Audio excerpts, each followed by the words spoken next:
राम राम हरे हरे, हरे हरे कृष्णा कृष्णा कृष्णा हरे हरे, हरे राम राम राम हरे हरे, हरे हरे कृष्णा कृष्णा कृष्णा हरे हरे, हरे राम राम राम हरे हरे, हरे हरे कृष्णा कृष्णा कृष्णा हरे हरे, हरे हरे राम राम हरे हरे, हरे हरे कृष्णा कृष्णा कृष्णा हरे हरे, हरे राम राम राम हरे हरे, हरे हरे कृष्णा कृष्णा कृष्णा हरे हरे, हरे राम राम राम हरे हरे,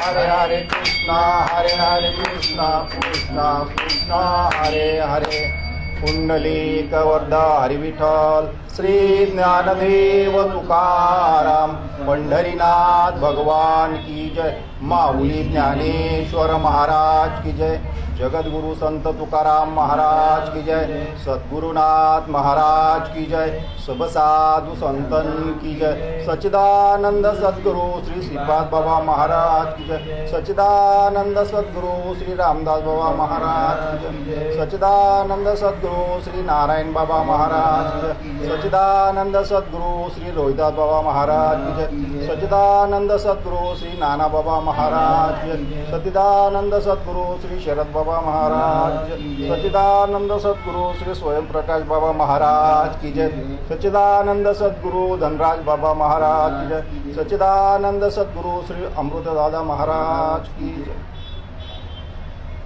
गुरुर्ब्रह्मा गुरुर्विष्णु गुरुर्देवो महेश्वरा, गुरुर्साक्षात् परब्रह्म, तस्मै श्री गुरुवे नमः, तस्मै श्री गुरुवे नमः, तस्मै श्री गुरुवे नमः।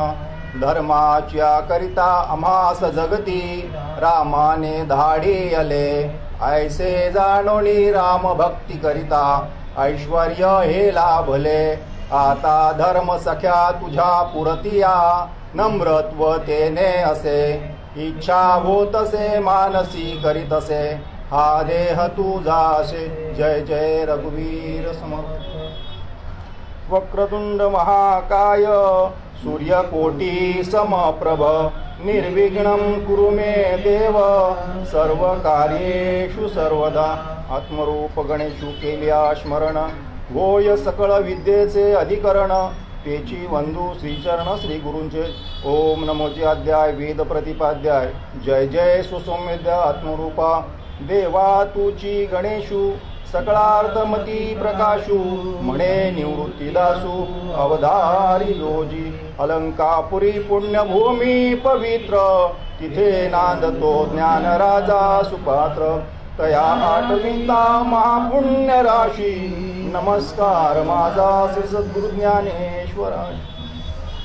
श्रीपादनाथं गुरुराज वैर्यं, मुमुक्षूणां ज्ञानदानैक्य दक्षं, कोटि क्षेत्रे निवासनं, तं नमामि वेदविद्यां वरिष्ठं, जयाच्या संगती विरागाला, मनोदरीचा जडभास गेला, साक्षात परमात्मा मज भेटविला, विसरू कसा मी त्या श्रीपाद पादुकांना, विसरू कसा मी त्या रामदास पादुकांना, आता माझ्या भावा अंतराय नको देवा, आले भागा ते करीतो, तुझेच नाम उच्चारितो, दृढ माझे मन पायी राखावे बांधून, तुका म्हणे वाटे नको फुटू देऊ पाटे।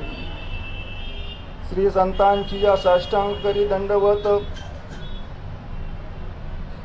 मज पामर आहे काय थोरपण, पायीची वाहन पायी भरी, साळुंकी बोलत असे मंजुळ वाणी, बोलविता धनी वेगळाची असे, आपुल्या बळे नाही मी बोलत, सखा भगवंत कृपा त्याची, प्रभू तुम्ही महेशाच्या मूर्ती, मी तव दुवळा अर्चितसे भक्ती, वचन ऐका कमळापती, माझी रंकाची विनंती.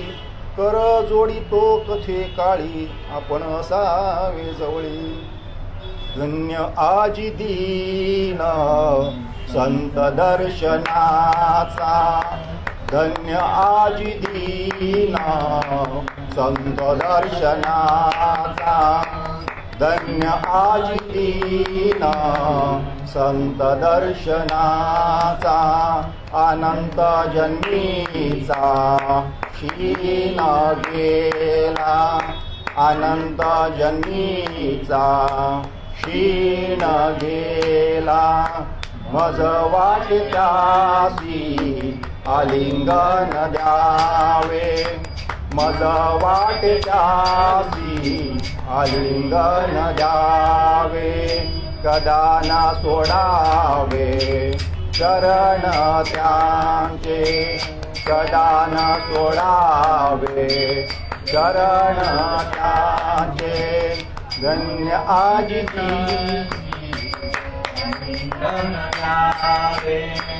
मज वाटे त्यासी आलिंगन द्यावे.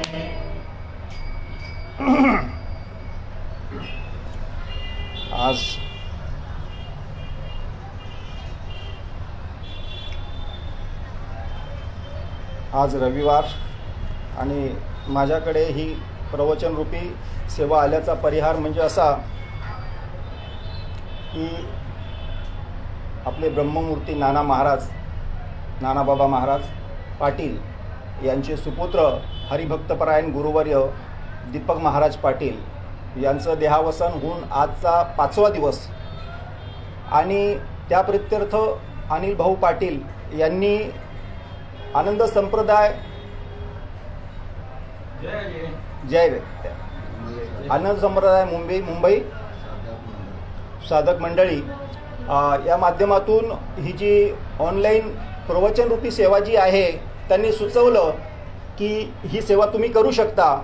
आपल्या प्रत्येक साधकांना इथपर्यंत येणं शक्य नाही. अजंग धुळे म्हणजे फार मोठा पल्ला आहे. रात्री बसलं तर सकाळी पोहोचणं होतं आणि प्रत्येक साधक आजच्या परिस्थितीला येणं शक्य नाही आहे. तर या माध्यमातून त्यांची आमची भेट होईल. प्रवचन सेवा वगैरे लावा, तुम्हाला तेवढा आनंद लुटता येईल. आणि त्यानंतर एक 10 जानेवारीला वगैरे नाना आणि नानी यांना आम्ही घेऊन मुंबईला येऊ. मग सगळे दर्शनाला या तुम्ही, असं त्यांनी सुचवलं. तर आमचे चेतन महाराजांनी त्यानिमित्ताने ही जी सेवा आहे ही राबवली आहे त्यांच्या सांगण्यावरून. ते तिकडे आहेत परंतु इथे राबवणारे चेतन महाराज आहेत. बरोबर आहे. म्हणजे चेतन महाराजाचं नाव घेत नाही. त्यांनी सांगितलं मला की माझं नाव नका घेऊ, अनिल भाऊंचं घ्या. परंतु कार्य करणारे कोण आहे ते दिसणारे ते आहेत ना. आलं लक्षात. करून घेणारे जरी तेच असलेत परंतु सध्या देहाने कार्यरत कोण आहेत त्या मंडळीचं नाव घेणं गरजेचं असतं. आणि ही सेवा म्हणून इथे लाभली गेलेली आहे. माझ्याकडे आलेली ही 4थी प्रवचनरूपी सेवा आहे. आणि यानंतरही अजून सेवा होणार आहेत. 2 तारखेपर्यंत सेवा होणार आहेत. तर सांगायचं असं की ज्यांनी देह ठेवला ते आपले हरिभक्तपरायण गुरुवर्य दीपक महाराज अत्यंत सज्जन, सोज्वळ आणि एकदम साधी राहणी, उच्च विचार. कधी त्यांच्या मुखातून मी ब्रशब्द आलेला पाहिला नाही. आमच्याकडे कोणी बोलला आम्हाला नाही पटलं तर आम्ही पटकन त्याला सडेतोड उत्तर तरी देतो. त्यांनी कधी उत्तर दिलेलं नाही. एकदम शांत स्वभाव. आणि त्यांचं दर्शनही आम्हाला खूप कमी घडायचं. मला वाटतं हल्लीच दर्शन झालं होतं 2-4 वेळा. त्याच्या आधी 1-2 वेळा झालं होतं. मी त्यांना म्हटलं 1 वर्ष झालं असेल गावदेवी मंदिरामध्ये प्रवचनरूपी त्यांची सेवा झालेली आहे तेवढी. म्हणजे इतके शांत व्यक्तिमत्व की कोणाला काहीच बोलायचं नाही. शांत, कोणाचं पटलं नाही पटलं तरी काही बोलायचं नाही. आपलं शांत बस. तुका म्हणे उगी राहावे, जे होईल ते पाहावे. पण मनोमन त्यांची इच्छा असते की हे सगळं नीट व्हावं. प्रत्येकाला असं वाटतं. आणि इतकं छान जे व्यक्तिमत्व आहे. आज अशी स्थिती आहे की आपण बऱ्याचशा वेळेला म्हणतो की हे फार बोलत नाही. मग फार बोलून करायचं काय? जेव्हा फार बोलायचं असतं तेव्हा फार बोलू, नाही का? फार बोलायचं जिथे गरजच नाही तिथे फार नाही बनतं.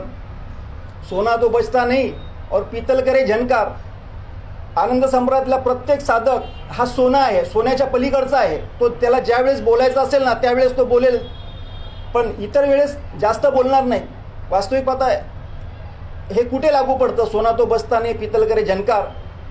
तर तत्वाला धरून जर बोलत नसेल किंवा तत्वाची ज्याला ओळख झालेली नाही तो जर बोलत असेल तर त्याच्या बाबतीत आहे. बाकी आनंद संप्रदायाचा ज्याला तत्वाची ओळख झाली आहे तो त्याने किती जरी बडबड केली तर ती त्याची बडबड फुकट नाही आहे, कारण ती त्याला तत्वाची ओळख झालेली आहे आणि त्या माध्यमातून तो समोरच्याला सांगण्याचा प्रयत्न करतो. हा एखादा जीव तसा आहे की त्याला पटत नाही म्हणजे काय, तो विषय असतो आणि त्याच्यामुळे त्याला हे पटत नाही. आता मी बऱ्याच लोकांना पाहिलंय की जय हरी आपण घातलं तरी ते जय हरी बोलत नाही, आणि काही लोक असे आहेत की तुम्ही घालू नका त्यांना जय हरी, तुमचं लक्ष नसले तर ते जय हरी घालतील, म्हणजे भले गळ्यात माळा नसतील पण जय हरी घालतात, म्हणजे अशा लोकांना ते पटतं.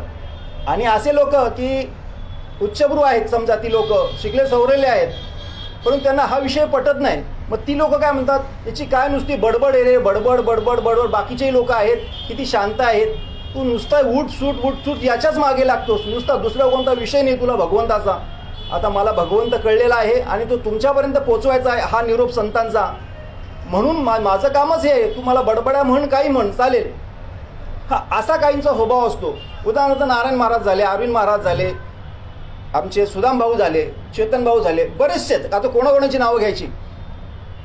ही कसे की सतत विषय प्रापंचिक जरी असला तरी त्याच्यात घुसायचं आणि परमार्थाला त्या माणसाला लावायचं, हे यांचं काम. आता मी देखील तिथे कमी पडतो. कधी कधी मलाही असं वाटतं दादांनी थांबवावं, महाराजांनी थांबवावं, आता हा ऐकतच नाही का, आपल्यात तेवढा फरक आहे म्हणून आपल्याला तसं वाटतं. पण ते सतत त्यांचं काम चालूच आहे, कुठेही काम थांबलेलं नाही. असं आमच्या दीपक भाऊंचं सुद्धा असंच काम होतं, पण ते जास्त बोलत नव्हते कुणाला, पण आतून ते काम त्यांचं चालूच असायचं, खूप कमी बोलत असले तरी. आणि असं एक फार सोज्वळ व्यक्तिमत्व तुमच्या आमच्यातून आज निघून गेलेलं आहे. देहाने जरी निघून गेले तरी तत्वाने आहेतच. ती उणीव पण आम्हाला भासत राहणार, कारण आनंद संप्रदायाच्या या संत मांदियाळीतील एक उत्तम असा उत्कृष्ट वक्तृत्व ज्यांचा असा संत आम्ही गमावलेला आहे. आम्ही त्यांच्या सुखाला पारखे झालो आहोत. ती उणीव सतत राहील. संत माळेतील आपण म्हणतो ना एक मणी निखळला. नाना महाराजांना, नाना बाबांना आणि नानींना, अनिल भाऊंना, त्यांच्या सगळ्या घरातल्या लोकांना आज इतकं मोठा दुःखाचा पर्वत कोसळलेला त्यांच्यावर प्रश्नच नाही. आपण बोलतो, भरपूर बोलतो की आपल्याला ओळख झालेली तत्वाची, आपल्याला काय करायचं आहे, सुख दुःख आपल्याला सगळं समान आहे, सुखदुःखी समे कुतवा वगैरे, ते सगळं बोलायला झालं. पण तसं पाहायला गेलं, कारण त्या देहाच्या माध्यमातून काही कर्तव्य असतात, ती विशिष्ट व्यक्तीच करू शकते. माझ्या घरातलं मी, दादांच्या घरातले दादा असं म्हणून चालणार नाही. अरे काय घाबरतोस आणि काय रडतोस, करता करविता तो आहे, तो आहेच, प्रश्नच नाही आहे. पण म्हणून तर तुम्हा आम्हाला ह्या देहामध्ये त्यांनी टाकलेलं आहे, कारण या देहात आल्यानंतर हे करता येतं किंवा कोणतंही कार्य करता येतं. आणि अशा पद्धतीने आज आपण म्हटलं तर फक्त फुकट वरचेवर म्हणून जमणार नाही. ते तशाच पद्धतीचे होते, त्याच माणसाला या गोष्टी लागू पडतात. आणि म्हणून ही जी ओवी आहे आजची घेतलेली, ही त्यांनाच लागू पडते. आतापर्यंत ओव्या फार सुंदर झाल्या. चेतन महाराजांनी घेतली होती 12व्या अध्यायाची 136वी ओवी, नाही का, तैसे येण्याची शरीरे शरीरा येण्याचे रे किंबहुना येरझार चिरा पडे, आणि विनाने दुसरी सेवा विनाची क्षणोक्षणी हाची करा विचार तराळ पार भव सिंधू. आणि सत्यवान महाराजांनी घेतली दुसऱ्या अध्यायाचे 27वा श्लोक, नाही का, हां, जातस्य ही ध्रुव मृत्यू ध्रुवम जन्म मृतस्य सती घेतली. आणि उपजते नाशे नाशिले ते पुनर्पित हे घटिका यंत्र तशी परिप्रेमिका. आणि त्याच्यात दुसऱ्या अध्यायाचाच 28वा दुसरा श्लोक, 27 आणि पुढचा 28, हां तो श्लोक आहे एकदम त्यांना लागू. एकदम काय श्लोक म्हणतो तर अव्यक्तादिनी भूतानी व्यक्त मध्यानी भारत अव्यक्त निधना नेव तत्र का परिदेवना. या भूतलावर प्रत्येक जीव हा कसा आहे सांगितलं तर तो अव्यक्त निराकार असा आहे. सगुण साकार नाही, निर्गुण निराकार, हे त्याचं स्वसंवेद्या स्वस्वरूप त्याला म्हटलं गेलेलं आहे. असा तो आहे. प्रत्येक जीवाचं खरं अस्तित्व हे आहे, परंतु त्याला काही कारणास्तव पुढे जन्माला यावं लागतं, म्हणून त्याला शरीर मिळत असतं असं सांगता येत. सुरुवातीला तो काय होता, अव्यक्त निराकार, त्याला देह नाही, काय नाही, काय. आणि मेल्यानंतर म्हणजे त्याने हा देह ठेवल्यानंतर, त्याचा कार्यकाल संपल्यानंतर सुद्धा तो कसा आहे, निराकार आहे. तो त्याला सगुण साकार नाही, तो निर्गुण निराकार आहे. फक्त मध्यंतरीच्या काळामध्ये त्याला देह धारण करावा लागतो, म्हणजे त्याला त्याच्या वासनेनुसार देह मिळत असं सांगितलं. मग अशी जर स्थिती आहे तर नेमका मूळचा तो कोण आहे, तर निर्गुण निराकार आहे, नाही का, अमूर्त आहे, मूर्त नाही. मूर्तीमध्ये जो आहे, जो मूर्तिमंत आहे, सगुण साकार आहे, जो दिसतो या चर्मचक्षुंना, तो मूर्त. आणि अमूर्त म्हणजे चर्मचक्षुंना दिसत नाही, सगुण साकार नाही, हां, त्याच्यामुळे तो. आणि अशी जर स्थिती आहे तर मग त्याने जर एखादी व्यक्तीने आज जर देह ठेवला तर मग त्याचं आपल्याला दुःख का होतं, त्याचं दुःख होऊ नये असं ते म्हणतात. कारण तो कुठेही गेलेला नाही, तुमच्या आमच्यातच आहे. आज देह जरी ठेवलेला असला तरी तत्वाने तो तुमच्या आमच्यातच आहे. आळंदीला एकदा वाद झाला होता, पण त्या बाबांचं प्रवचन चालू होतं आणि खाली बसतात ना ते अनाऊन्स करणारे, त्यांना थोडं खटकलं. त्यांनी म्हणाल, तुम्ही असं का म्हणालात, आता बाबा होते तेव्हा, बाबा होते, बाबा आज नाही आहेत का. तर ते म्हणाले, माऊली मला तसं म्हणायचं नाही आहे. गेले दिगंबर ईश्वर विभूती असं गेले का म्हटलं, मग तिथं नाही गेली ना, मग गेले का म्हटलं. कारण देहतत्वाने गेले म्हणून म्हणावं लागतं, नाही तर प्रपंच चालणार नाही, संसार चालणार नाही, हा व्यवहार चालणार नाही. म्हणून कुठे कुठे गेले म्हणावं लागतं, कुठे कुठे आहेत म्हणावं लागतं, त्यानुसार म्हणावं लागतं. मग तसं आहे, हे कुठं गेलेलं नाही आहे, तिथेच आहे, पण तत्वाने आहेत आणि देह ठेवलेला आहे. म्हणून तुम्ही आम्ही दुःख नाही करायचं. याच्या आधीचा पण श्लोक तेच सांगतोय की प्रत्येक शरीर हे कसं आहे, आज दिसतंय, उद्या दिसणार नाही. प्रत्येक जिवंत हा जो देह आहे हा उद्या ढासळणार आहे, उद्या कोसळणार आहे, परंतु तो पुन्हा जन्म घेणार आहे. आज ही इमारत आहे, कित्येक काही वर्षानंतर ही इमारत पुन्हा इथे बांधले जाणार आहे. म्हणजे हे कसं चालणार आहे सांगितलं तर, जसा सूर्य आहे, सूर्याला अस्त आहे, उगम आहे, तसं आहे. हे अखंडित आहे, अखंडित आणि कंटिन्यू कसं आहे, आपोआप होत आहे, त्याला काही करायची गरज नाही. तसं हे कालचक्र आहे जीवनाचं. मनुष्याला काय आहे, मृत्यू आणि जन्म हा येतच राहणार. मनुष्य देहाला, प्रत्येक देहाचं, प्रत्येक जीवाचं म्हटलं तरी चालेल, 3 अवस्था सांगितलेल्या आहे. काय 3 अवस्था सांगितलेल्या आहे, जन्म, मृत्यू. तशा तर 4 आहेत, जन्म, जरा, व्याधी आणि मृत्यू. पण आपण कसं म्हणतो, उत्पत्ती, स्थिती आणि लय ह्या मेन झाल्यात. उत्पत्ती, स्थिती आणि लय ह्या मेन अवस्था झाल्या. या मेन अवस्थेमध्ये जरा मागे लागते तो भाग वेगळा आहे. कोणी समजा 15 वर्षात जातो, कोणी 30 वर्षात, कोणी 50 वर्षात, एखादा 100 वर्षाचा 105चा झाला तरी जात नाही. परंतु तो जाण्याच्या अवस्थेला येतो, जर्जर अवस्थेमध्ये असतो, त्याला आलेली ती जरा असते, त्याला आलेली ते वार्धक्य असतं, त्याला आलेला तो थकवा असतो. आणि अशाच वेळेस तुमचे इतके जे काय असतात, डिसीज असतात, ज्याला आपण रोगराई म्हणतो किंवा काय, हे हल्ला करतात, त्यावेळेस त्याची इम्युनिटी पॉवर त्यावेळेस कमी होते त्या पद्धतीने. आणि मग त्याची वेळ आली असेल तर ठीक, आणि वेळ आलेलीच नसेल, असे किती वेळा कमी झाले तरी पुन्हा इम्युनिटी पॉवर जशीच्या तशी पुन्हा वाढते. तो भाग वेगळा असतो. ह्या अशा ज्या 4 अवस्था आहेत. जन्म झाल्यानंतर तो कसा आहे तर बालपणात असतो, बालपणातून तारुण्यात होतो, तारुण्यामध्ये पुन्हा थोडा म्हातारपणा येतो. तो म्हातारपणात आला की त्याच्या मागे त्याला ती जरा म्हणजे ते वार्धक्य सतावतं, रोग सतावतात, आणि त्यानंतर अवस्था ती मृत्यूची अवस्था आहे. आणि त्यावेळेस हा मृत्यू होतो, त्याचा तो देह ठेवतो. म्हणजे 3 अवस्था खरं आहे, उत्पत्ती झाली, स्थिती झाली आणि लय होतो. भगवंताने काय सांगितलंय, ब्रह्मा, विष्णू आणि महेश. ब्रह्माचं काम काय आहे, उत्पत्ती. भगवान विष्णूचं काम काय आहे की लालन पालन आणि संहार कुणाकडे, महादेवाकडे.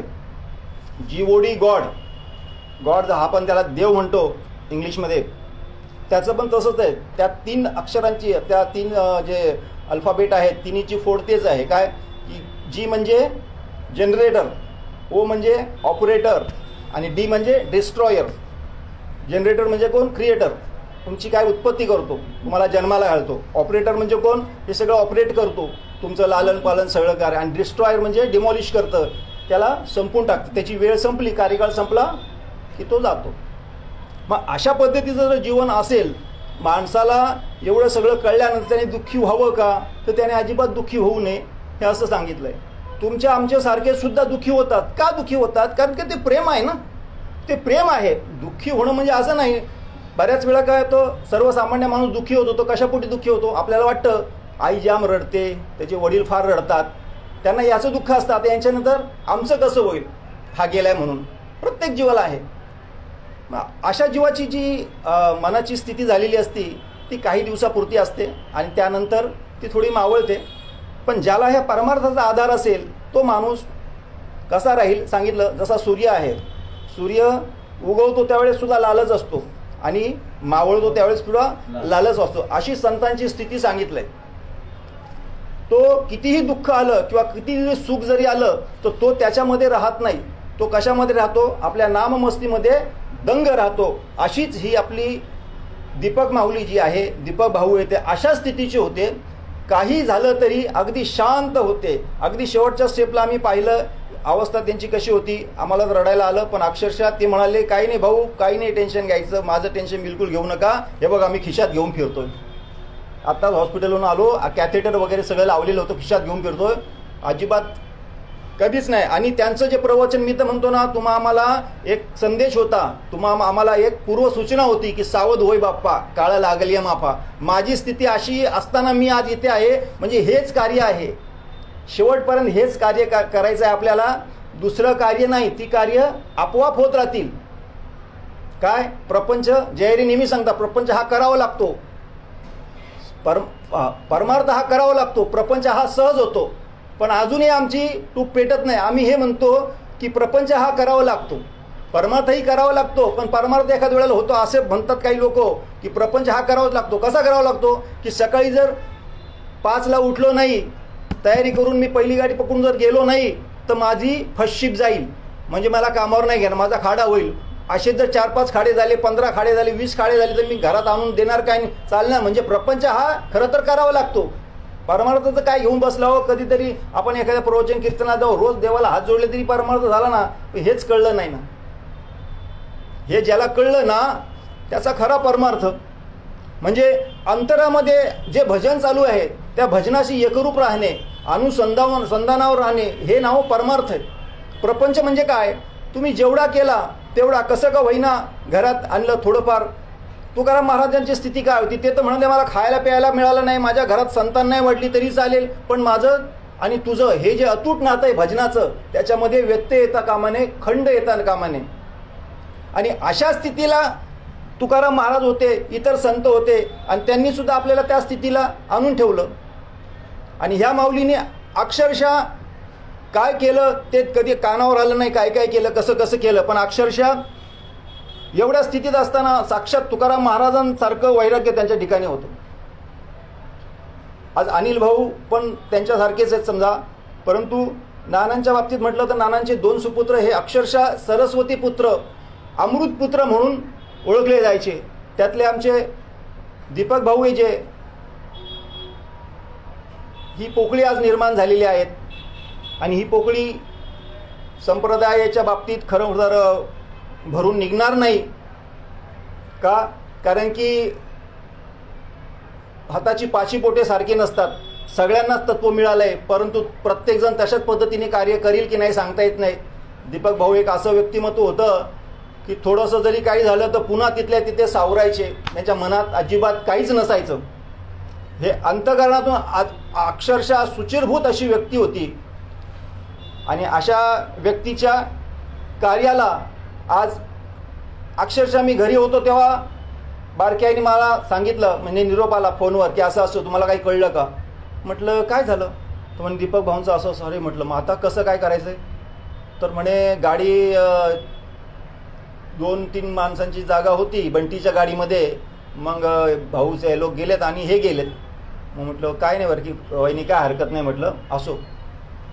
आणि मी दिवसभर असाच विचार करत राहिलो. ही म्हणते नाश्ता करून घ्या, जेवून घ्या, 3 वाजले 4 वाजले तरी मी काही खात नाही, असं काय असं. तर मी म्हटलं नाही, मला दीपक भाऊंची खूप आठवण येते. आणि अक्षरशः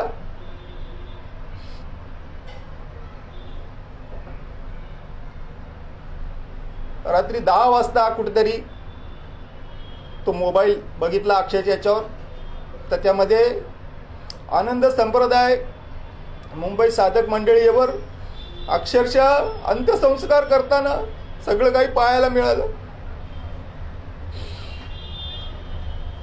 अक्षरशः आनंद संप्रदाय मुंबई साधक मंडळीचे खूप खूप आभार. यांनी इतकी ही जी सेवा लावली आहे आणि इतकी राबवली, अक्षरशः लोकांच्या अंतःकरणातलं जे प्रेम आहे त्यांनी ओळखलं आणि त्या प्रेमाला उभारी दिली. त्या प्रेमाला अक्षरशः इतकं प्राक्षाळून काढलंय की त्याच्या अंतःकरणात कोणत्याही प्रकारचा मल राहता कामा नये, इतकी सोय केलेली. पण घेईल त्याला आहे प्रत्येकाच्या अंतःकरणाचा अक्षरशः ठाव. असं हे अथांग आणि उत्तुंग असं व्यक्तिमत्व असणारे दीपक भाऊ, तुमच्या कार्याला आम्हाला तिथपर्यंत नाही येत आहे. अजंग धुळ्याचा लांबचा पल्ला आहे हे तुम्ही जाणलं आणि अक्षरशः अनिल भाऊंनी ही सेवा राबवली. चेतन महाराजांनी याला हातभार लावला. नवे नवे हे सगळे वाहकच हे ते चेतन महाराज वगैरे हे लोकच सगळे वाहतात. आम्ही काय नाही, आम्ही फक्त आयतं ताटावर बसायचं. तसं आमची सेवा सुदाम बाबा झाले, आमचे जयहरी झाले, अक्षरशः नारायण दादा झाले, कोणाकोण सत्यवान महाराज झाले, प्रभाकर महाराज झाले, स्वयंप्रकाश बाबा झाले, त्यांचे सुपुत्र झाले, हरेश महाराज झाले. ही सगळी मंडळी आहेत. आपले तिकडे गायकवाड बाबा झाले, त्यांची मुलं झाले, तुकाराम महाराज झाले, पाटील झाले, बरीचशी मंडळी आपल्या मोठे गावाची मंडळी आहे, राजेश्वर महाराज आहे, त्यांच्या घरातली सगळी मंडळी, कोणाकोणाची नावं घ्यायची, सगळेच हातभार लावणारे आहेत. आणि अशा पद्धतीने यांचं हे जे कार्य आहे, या कार्यामध्ये आम्हाला यांनी थोडा का होईना सहभाग दिला. आज इथे बसण्याची मुभा दिली. आम्हाला कळलं की असं असं आहे. तुमच्या प्रत्यक्षाने ते दाखवलं. आपल्या सुदाम भाऊंनी आनंद संप्रदाय मुंबई साधक मंडळीवर हे दर्शन करवलं. अक्षरशः अंत्ययात्रेचे जे दर्शन घडवलं ते साधी गोष्ट नाहीये. हा जो विचार आहे, बाबा म्हणतात चांगला विचार, हा याला चांगला विचार म्हणतात. आज सुदाम भाऊचं आणि माझं, आज जयहरीचं आणि माझं इतकं कडाक्याचं भांडण झालेलं आहे. त्यांचं अंतःकरण ओळखतं, माझं अंतःकरण ओळखतंय. याच्यासाठी मला इतका त्रास झालाय. मी या 1 महिन्यामध्ये इतकं दुःख सोसलंय काय सांगू. पण प्रत्येक वेळेला असं वाटतं मीच दोषी आहे. पण मीच दोषी असं मी जरी विचार केला तर मी एखाद्या दुसऱ्या जीवाचाही विचार करतो ना. मला तुम्ही दोषी म्हणा हरकत नाही, पण माझ्यावरचं प्रेम नका कमी करू, मला दूर नका लोटू. तुम्ही लोक सगळे गेले, मला कोणी नेलं नाही. 2-3 वेळा झालाय. मला खूप खूप वाईट वाटलं. पण असो, माझ्यामध्येच ती कमतरता आहे म्हणून तुम्ही मला लोटला असेल कदाचित. बाहेर एखादा नेता असतो ना, तो म्हणतो मी या विभागातून सहज निवडून येईल, माझं शीट पक्कय, माझं शीट पक्कय. पण इतकं सगळं असून तो एखाद्या वेळेला असा डिच्छू मिळतो त्याला तिकीटही मिळत नाही आणि मिळालं तिकीट तरी तो निवडून येत नाही. त्याचं का? कारण की तो कुठेतरी कमी असतो, कमतरता त्याच्यात भासत असते. आणि ही कमतरता माझ्यात आहे असं मी म्हणतो, 4 चौघात म्हणतो, सगळ्यांसमोर जाहीरपणे म्हणतो. असं प्रत्येकाने आत्मपरीक्षण करावं. मी कुठेतरी चुकतोय म्हणून या लोकांचं माझ्यावरचं प्रेम कमी सुद्धा झालेलं नसतं. ते प्रेम तिथल्या तिथेच असतं. परंतु आपल्याला कुठेतरी वाटत असतं आणि वाटणं सुद्धा गरजेचं आहे. त्याच्यामधून तुमचा कचरा निघून जातो. आत्मपरीक्षण साधी गोष्ट नाही, सगळ्यांना नाही करता येत. या सगळ्या संत कृपेचा वर्षाव असल्यामुळे कुठेतरी आम्हाला तुमच्या आमच्या चुका कळतात. आणि त्या चुका लक्षात आल्या की अक्षरशः त्या चुका काढून टाकायच्या, त्याचा खिळा होऊ द्यायचा नाहीये. ही आपल्या बाबांनी आपल्याला घातलेली समज आहे. आणि ही समज जर पटत नसेल तर काही उपयोग नाही. सांगितलं तुम्हाला सगळं मिळालंय, आनंद संप्रदायात मध्ये आहे, आनंद आहे वगैरे सगळे. पण तो म्हणायला आहे तुमच्या अंतःकरणामध्ये आनंद पाहिजे. आनंद आतमध्ये नसेल तुमच्या तर त्याला कोणी काही करू शकत नाही. काय तुम्हाला अमृताच्या सागरात बुडवायचं काम करतील संत, पण आतमध्ये अमृत घ्यायचं की नाही तुमच्यावर आहे. तुम्ही अमृताच्या सागरात बुडून सुद्धा तुम्ही त्या डबक्याचं चिखलाचं जर तुम्ही स्मरण करत असाल तो विषय तो तुमचा तोच राहील. नारायण कधी होणार नाही. आणि नारायण विषय ज्यांचा झालाय त्यांच्याविषयी आज आपलं हे बोलणं झालंय. असो, मला वाटतं परिहार जास्त झाला, पण काय करणार, थांबवत नाही इथे. कारण की स्थितीच तशी आहे. इथे जे साचलेलं आहे ना आमचे जयहरी म्हणून ते नेहमी सांगतात काय, अंतरी जे धावे बाहेर स्वभावे बाहेरी. ते जे खतखत आहे आमच्याकडे तेच बाहेर येणार, दुसरं काहीच बाहेर येणार नाही. असो, त्यांच्यासाठीच ही ओवी आहे. ग्रंथराज ज्ञानेश्वरी अध्याय 2 सांख्ययोग आणि त्यातला 28वा श्लोक. अव्यक्तादीनी भूतानी व्यक्त मध्यानी भारत अव्यक्त निधनानेव तत्र का परिदेवन.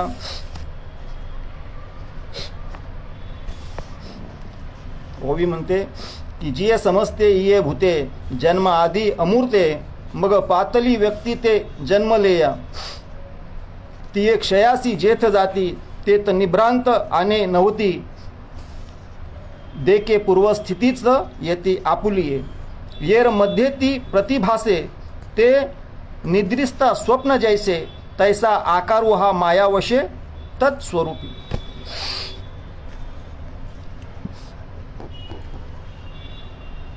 ज्याप्रमाणे ही सगळी जी भूत आहेत, भूत म्हणजे कोण तर जीव जंतू समस्त जीव हे जन्माआधी म्हणे दिसत नाही, जन्माला आले की ते दिसतात, पुन्हा मृत्यू पावले की ते दिसत नाही अशी स्थिती आहे. पुन्हा जिथे ते जेव्हा ते मरण पावतात त्याच वेळीच ते दिसत नाही आणि नंतर पुन्हा जन्माला आले की दिसतात.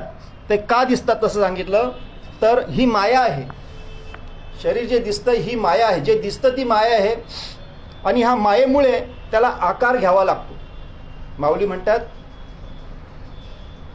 उपजेते नाशे नाशेलिपी पुनर्दिशेची ही एक ओवी आहे आणि दुसरी माऊलींची एक ओवी आहे. आता मला आठवत नाही नेमकं कुठे ती नाही. हे उपजे आणि नाशे ते मायावशे दिसे नाही. हे उपजे आणि नाशे ते मायावशे दिसे.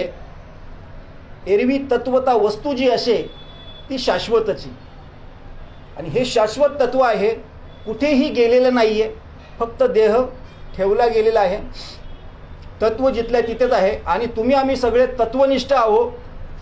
तत्वाने तुम्ही आम्ही एकत्र आहोत नाही का. तुमचा आमचा आभाळ एक आहे, तुमचा आमचा श्वास एक आहे, तुमचा आमचा प्रकाश एक आहे, हवा जिला आपण म्हणतो ती एक आहे. तुमचं आमचं पाहणं एक आहे, तुमचं आमचं बोलणं एक आहे, तुमचं आमचं चालणं एक आहे, तुमचं आमचं श्वास घेणं एक आहे. या स्वस्वरूपाला ज्याने जाणलंय सांगितलं तो सुटला का नाही का. करता तुम्ही बरंचसं काही साधनंही बरीचशी करतात, पण त्या साधनामधून तुमची सुटका होते का नाही सुटका होत. मग तुम्हाला काय वाटतं मी हे केलं मी केलं ते केलं तरी सुद्धा माझी सुटका का होत नाहीये. तर त्याचं कारण ते बऱ्याचशांना वाटलं मी सुटलोच. आपण किती जरी केले आयशेचे झाले आयशेचे म्हणती ते काहीच नाही. किंवा हे मजची स्तव झाले परी म्या नाही केले आयशे ज्याने जाणितले तो सुटला का. हे कोण म्हणतं जे अक्षरशः ज्यांची साधना त्या स्थितीला गेले, जे सुटले तेही म्हणतात आणि जे अजून सुटलेच नाही सुटूच शकत नाही ते म्हणतात मी भरपूर काही करतोय. तुमचं आणि आमचं सारखंच आहे, त्यात काही फरक नाही. परंतु काय सारखं कसं असेल, कारण दोन्ही दिसती सारखे वर्म जाणे ते पारखी. बगळा आणि हंस याच्यामध्ये फरक आहे. बगळा काय करतो की बगळा आणि हंस या दोघांची परीक्षा तुम्ही पाहिली. दूध मिश्रित पाणी मिश्रित दूध आपण ज्याला दोघांपुढे वाट्या ठेवल्या तर बगळा सगळं गिळंकृत करतो आणि तो हंस जो आहे तो त्याच्या कंठामध्ये एक विशिष्ट ग्रंथी आहे. त्याच्यामुळे होतं काय, त्याने ते पाणी ओढलं दूध मिश्रित पाणी की पाणी बाहेर पडतं आणि दुधाच्या गिठळ्याहून त्या आत जातात.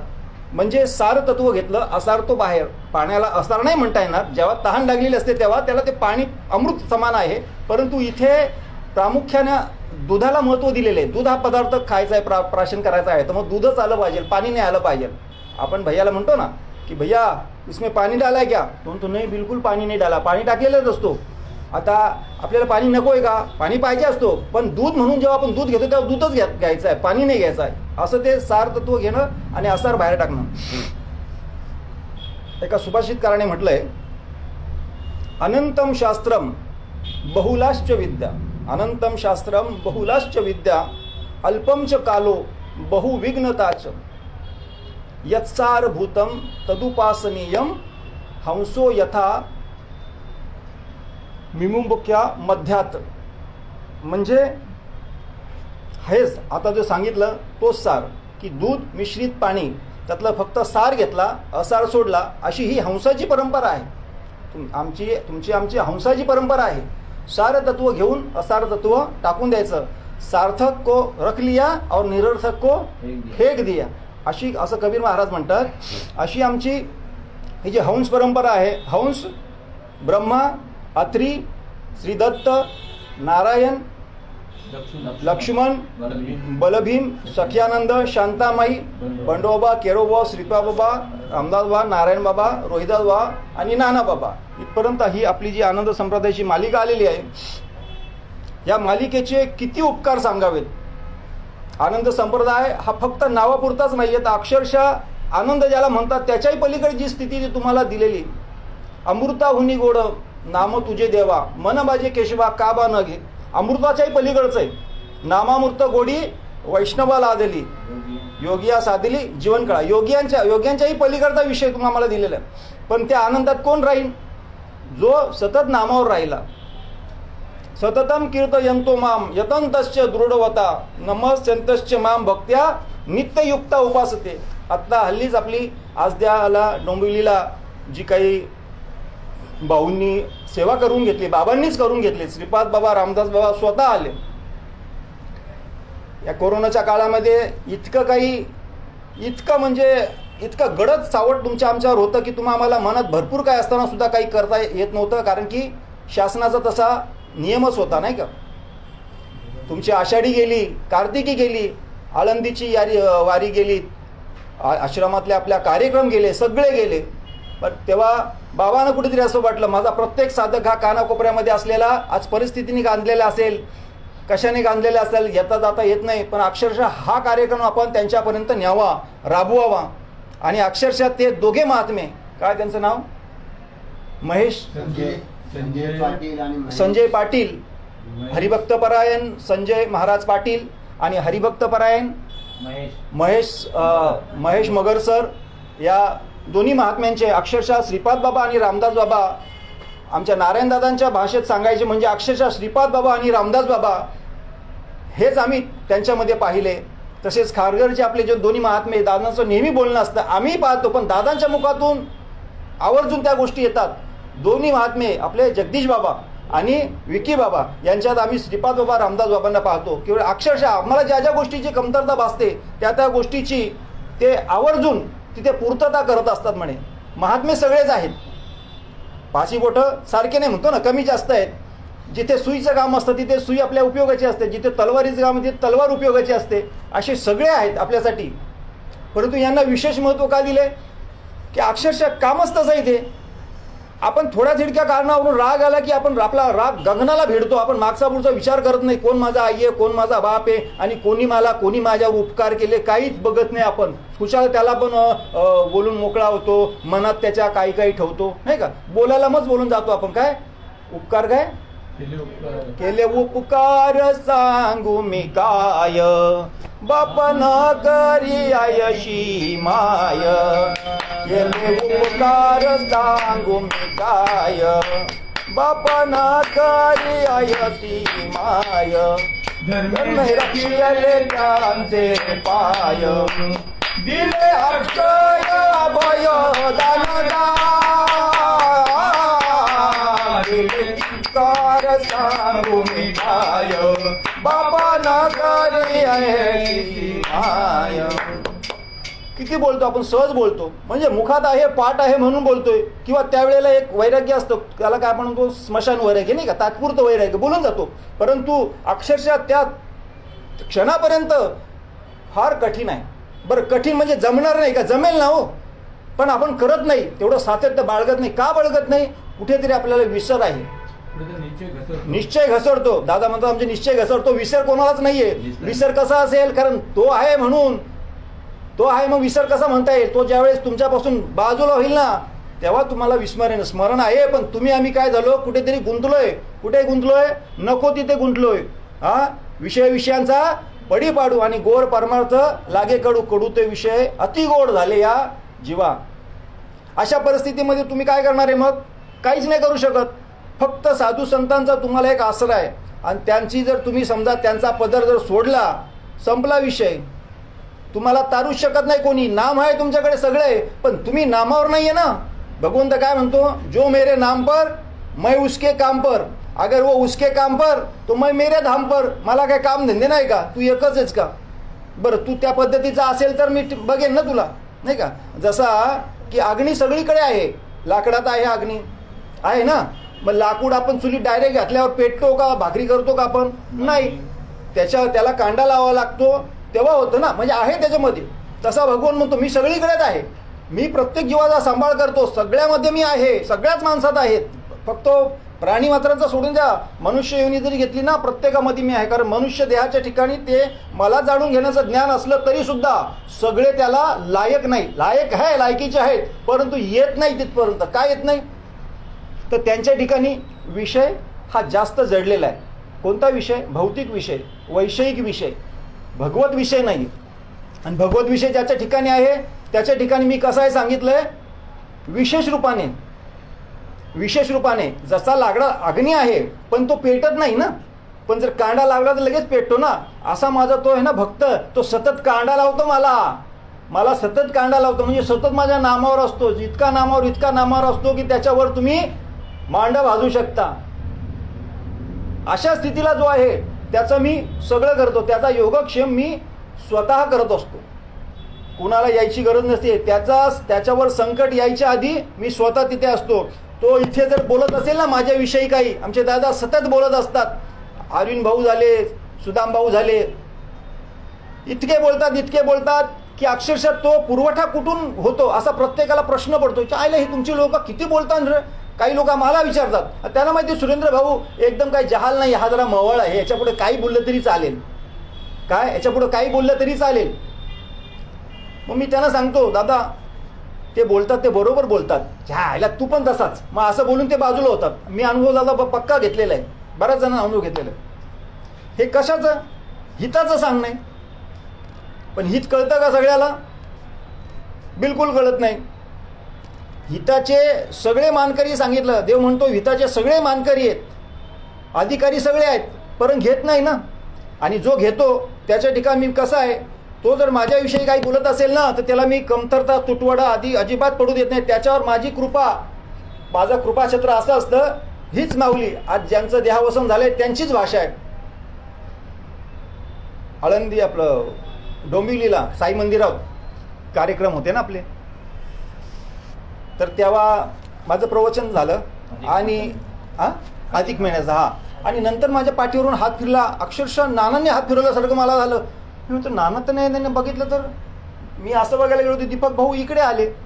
म्हणतात भाऊ असंच बोलायचं. दादाही नेहमी असं सांगतात, जय रे आमचे सुदाम भाऊ सगळे असं बिंदास असंच बोलायचं, एकदम रोखठोक बोलायचं, असंच बोलतो. काहीच पुरवठा कमी नाही पडत तुम्हाला आणि पडणारही नाही. बोलतो काय की हे जे तुम्ही बोलता ना, तुम्ही नाही बोलत, साक्षात बाबांची कृपा धावते म्हणे. बाबांची कृपा तुमच्या आधी धावते, शब्द नंतर येतात.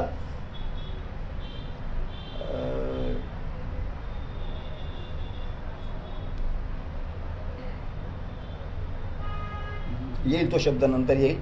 खास उभी ती आपल्या सगळ्यांच्या म्हणजे पाठ्यातली नाहीये, फार कमी नंतर येईल लक्षात. तर ही कृपेची जी छाया आहे, शब्द नंतर येतात म्हणे, आधी ती कृपा होत असते. नाही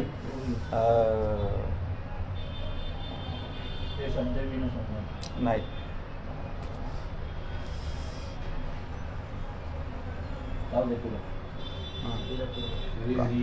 हरी हरी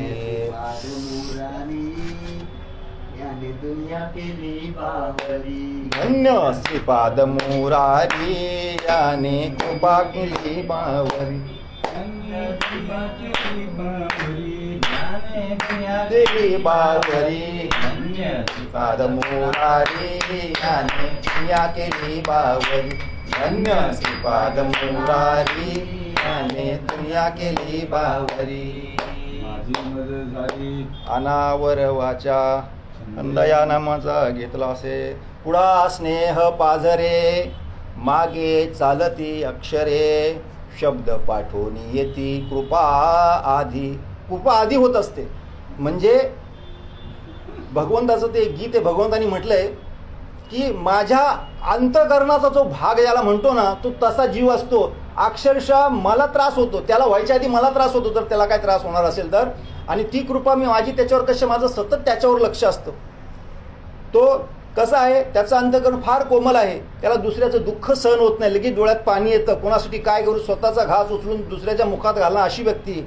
मग मी काय करतो त्याच्यासाठी, तर मी माझं अंतकरण आहे ना किती कोमल आहे, त्याला अति कोमल अजून म्हणून तो येताना त्याच्या पायघड्या म्हणून तिथे टाकतो की त्याला कुठे बोचता कामा नये. एवढी कृपा ते करतात तुमच्या आमच्यावर की तुम्हाला शब्दाची कुठेही कमतरता भासू देत नाही. प्रत्येकाच्या ठिकाणी दादा झाले, मी झालो, चेतन झाला, सुदामभाऊ झाले, कोणी असं नाही, प्रत्येक झाली. आज मोठी आई आहे, बारकी आई आहे, चेतना आहे आमची, सावित्रा असेल, तिकडे काजल असेल, ती दुसरी रंजना असेल, कोणी असो. आज इतके सुंदर कार्यक्रम झाले तिथे. अक्षरशः मी जयहरीच्या आपल्या जयहरीन मी आलो, पण जयहरी मागे राहिले नंतर काही कामासाठी, आणि बंटीचं प्रवचन चालू होतं. आतमध्ये गेलो, अक्षरशः बंटीवर इतकी कृपा झाली. प्रत्येक साधकावर होते. फक्त तो स्वतःला कमी लेखत असतो की मला जमणार नाही, घाबरतो, लाजतो. अरे घाबरण्या लाजण्याचा आपला संप्रदाय नाहीये. तुम्ही आम्ही तिथे बसलो तर यो श्याम सारखी व्यक्ती, जो सतत मागे राहणार माणूस, सतत. अरे श्यामला काय काम, हा दुसरं कामच नाही, पण श्याम घाबरत होता. अक्षरशः श्यामची अवस्था सुदामबाबांनी तिथे करून घेतली. तेव्हापासून श्याम असा एकदम निडर झाला. आणि श्याम सुद्धा बोलला, बंटीचं तर इतकं सुंदर झालं, अरे बाप रे. माझ्या तिथे ढोसून मी रडत होतो. आणि नंतर काजलचे का कोणाच्या टायमाला सुद्धा मला राहवलंच नाही. चित्त चैतन्याची पडता मिठी देहाची पडता गाठी, चित्त चैतन्याची पडता मिठी म्हणा. लिंग देहाच्या सुटता गाठी, नेत्री अश्रूचे पूर दाटी, रोमांच सर्वांगी. ही अवस्था सर्वांची. चित्त चाकाटेले आटू घेत, वाचा पांगुळली जेथीची तेथ, आपाद कंचुकीत रोमांच आले, अर्धोन मिलित डोळे, वर्षताती आनंद जळे, आतुलिया सुकोर्मीचेनी बळे, बाहेरी कापे कापे तो थरारी स्वरूप देखी नेत्री, अश्रुत्या भीतरी वाहत असे. ही काय अवस्था आहे. तर ज्यावेळेस तुमच्या आमच्या अंगावरती ही शहारे येतात, ही लक्षणं उमटतात, काय हसती रडती पडती एकमेकावरती, म्हणती आनंदाचा पूर आला. पूर आला आनंदाचा, पूर आला आनंदाचा, पूर आला आनंदाचा, पूर आला आनंदाचा, उटळती प्रेमाच्या लाटा, उसळती प्रेमाच्या.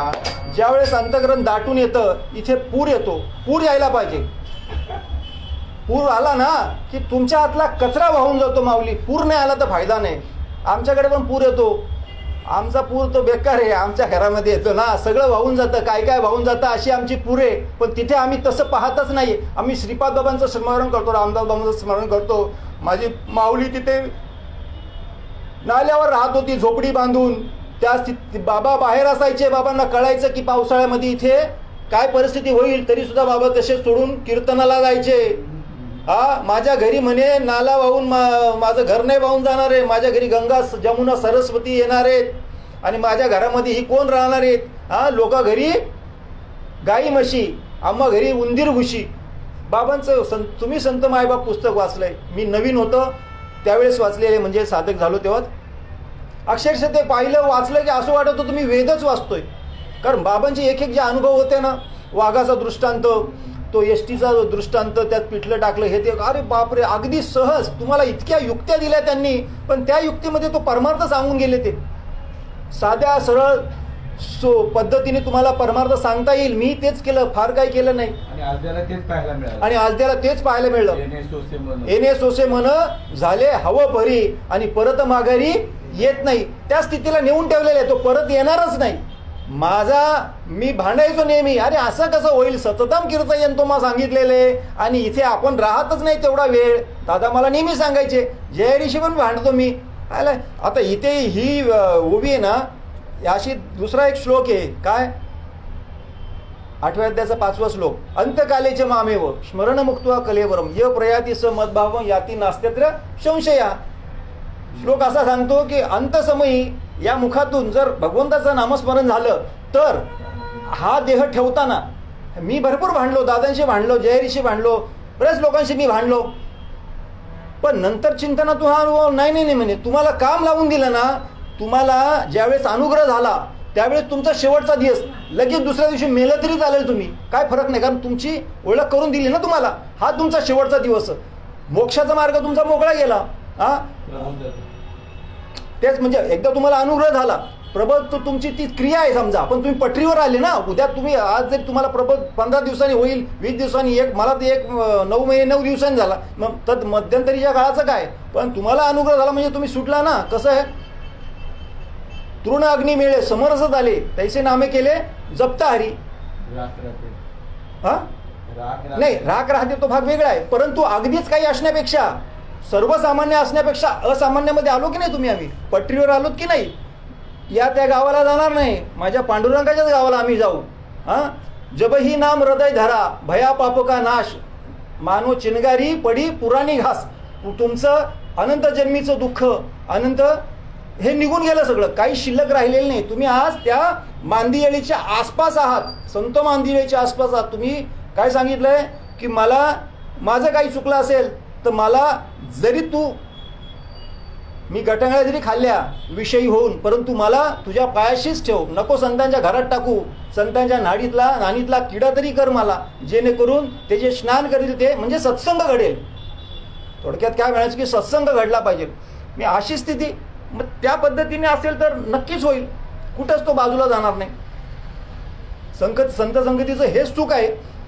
अंतसमय आम्ही याला समजतो की अगदी शेवटच्या क्षणाला हा देह जेव्हा ठेवतात ना, तो नाही. तुकाराम महाराजांचं प्रमाण आहे, तुका म्हणे मुक्ती पर्णियेली नोरी, आता दिवस चारी खिडीमध्ये. मोक्षाचा मार्ग आमचा काही तो संशय नाही आमच्या ठिकाणी, तो मोकळा झालेला आहे. आता हे जे पुढचे काही दिवस आहेत ते आम्हाला आनंद उपभोगायचा आहे, आनंद उपभोगायचा आहे. अंतकालेचे म्हणजे काय, शेवटच्या क्षणाला.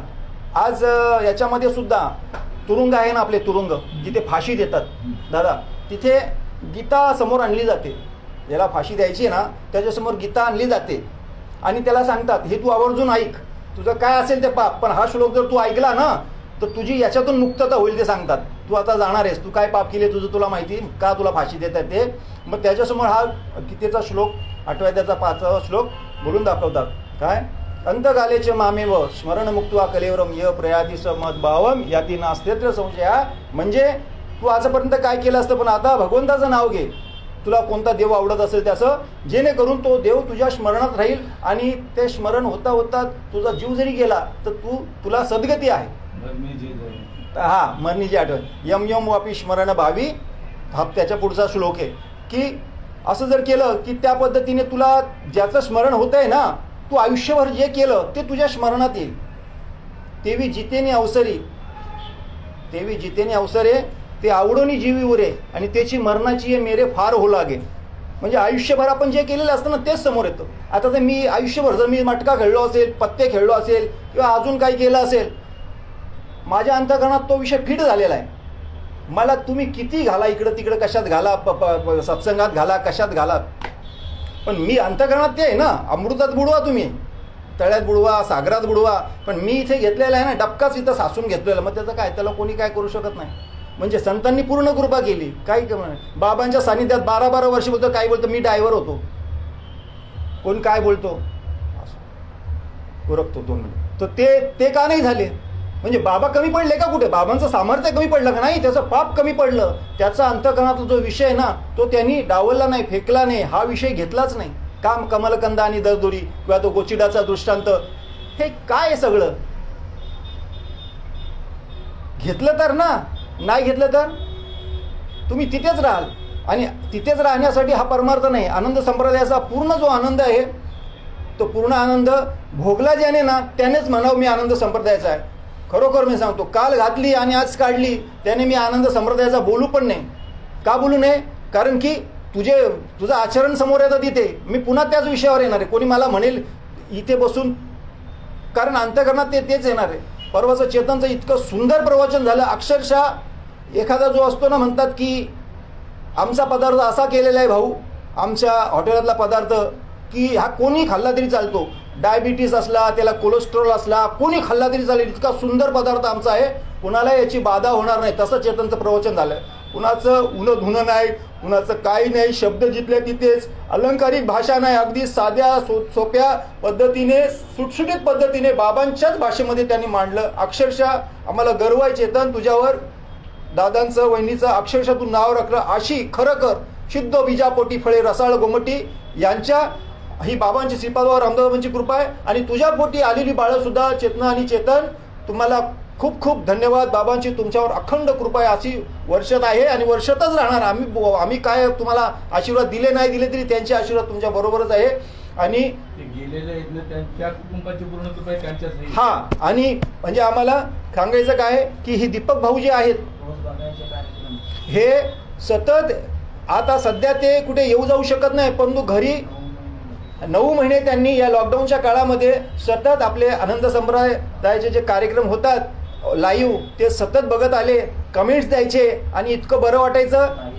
हा, ताई सुद्धा, काय त्यांचं नाव, ज्योतिताई, अनिल भाऊंचं सुद्धा, अनिल भाऊच्या घरातून सुद्धा, नाना नानी सुद्धा, आणि आम्ही सुद्धा, ज्योतिताई म्हणजे नानांच्या कन्या ना, हा, तामसवाडीचे भाऊजी वगैरे सगळे या दीपक दादांच्या मंडळी, हा, ह्या इकडे त्यांच्या मंडळीचं सुद्धा नाव आणि बहिणीचं सुद्धा ज्योतिताई आहे. अच्छा, ज्योती पाटील, त्या ज्योती पवार.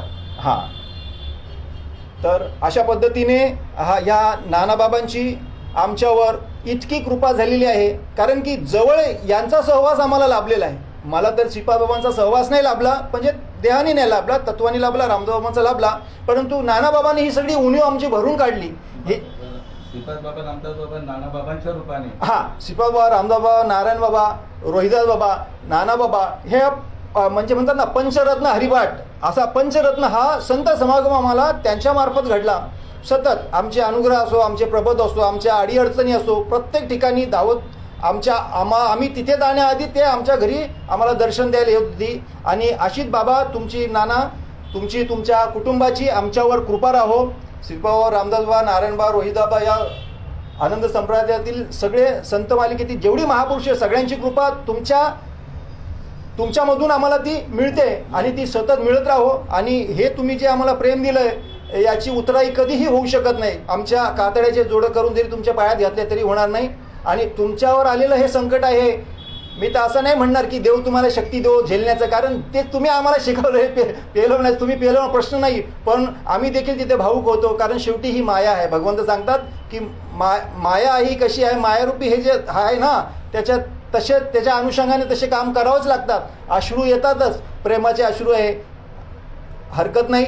तुम्ही तिकडे आहात, आम्हाला खूप येऊ वाटतं, पण ज्यावेळेस तुम्ही इथे मुंबईत याल 10 तारखेला, तेव्हा आम्ही तुमच्या दर्शनाला नक्कीच येऊ. तो येऊ. ही सगळे मंडळी जी आहे आनंद संप्रदायातील, आम्ही सगळे तुमच्या दुःखात सामील आहोत. तेव्हा दीपक भाऊ यांना आपण तेव्हा आता 2 मिनिटं श्रद्धांजली वाहू.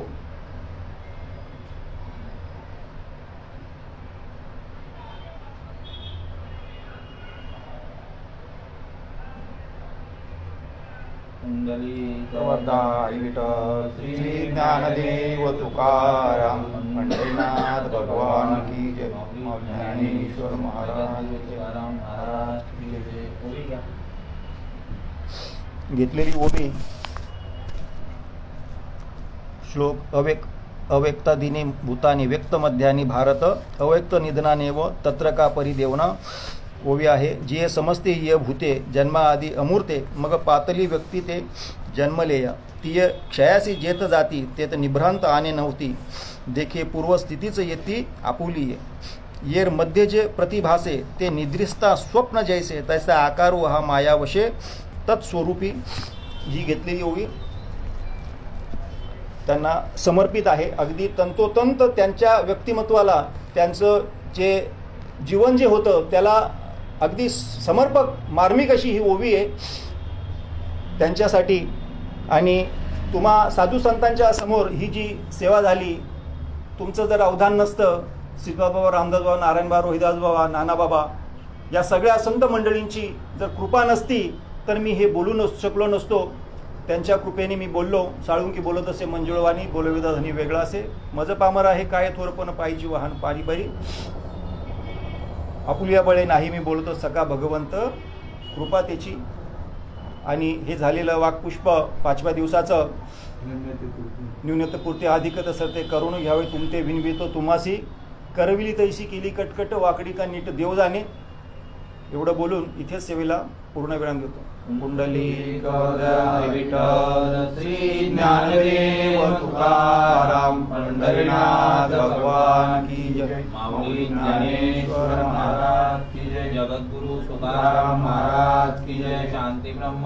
पंढरनाथ महाराज भक्त शिरोमणि नामदेव महाराज की जय। आदिशक्ति मुक्ताई की जय। सच्चिदानंद सद्गुरु श्रीपाद बाबा महाराज, सच्चिदानंद सद्गुरु रामदास बाबा महाराज, सच्चिदानंद सद्गुरु नारायण बाबा महाराज, सच्चिदानंद सद्गुरु रोहिदास बाबा महाराज, सच्चिदानंद सद्गुरु ज्ञान बाबा महाराज, वैकुंठवासी सच्चिदानंद सद्गुरु दीपक बाबा महाराज की जय।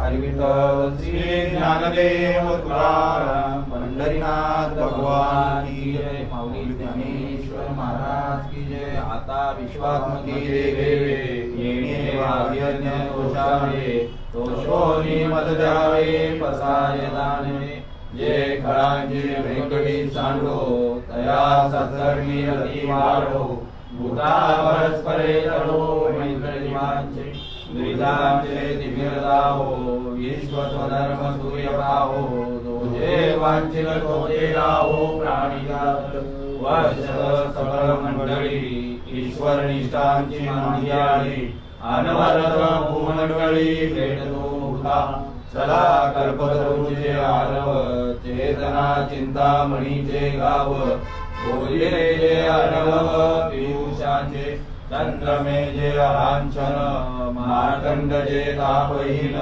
हे सर्वाही सदा सज्जन सोजरे होतु, किंबहुना सर्व सुखी पूर्ण भूमी योगी, भजितो आदि पुरकी अखंडित, आणि रंगो जिभे विशेष लोकी, दृष्टादृश विजय होवावेजी, ये तमळे श्री विश्वेश्वराहो, होईल दान पसाहो, येणे वरे ज्ञान देवो सुखिया झाला, येणे वरे ज्ञान देवो सुखिया झाला, येणे वरे ज्ञान देवो सुखिया झाला। ओम शांती शांती शांती। सच्चिदानंद सद्गुरु श्रीपाद बाबा महाराज की जय। सच्चिदानंद सद्गुरु रामदास बाबा महाराज की